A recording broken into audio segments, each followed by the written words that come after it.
Në Mekë, gjatë periudhës kur sahabët e nderuar ndodheshin nën torturat e mohuesve, thonin me njëri tjetrin: "Ne po durojmë çdo vuajtje për t'u bërë robër të devotshëm të Allahut." Ndërsa mohuesit, që i ngrejnë kryet Allahut, shëtisin botën të qetë dhe i përdorin të mirat e kësaj bote sipas dëshirës.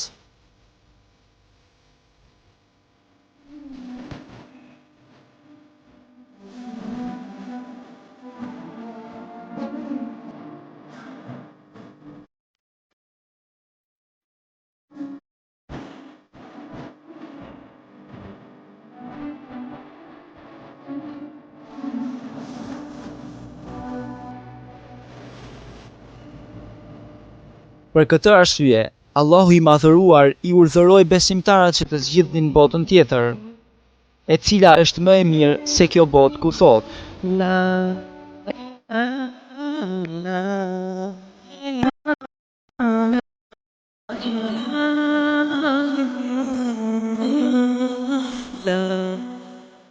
Ti, o Muhammed, mos u mashtro nga bredhja e jo besimtarëve nëpër botë. Kjo mirëqenie është e shkurtër, pastaj strehimi i tyre është xhehenemi. Sa shtrat i keq është ai vend.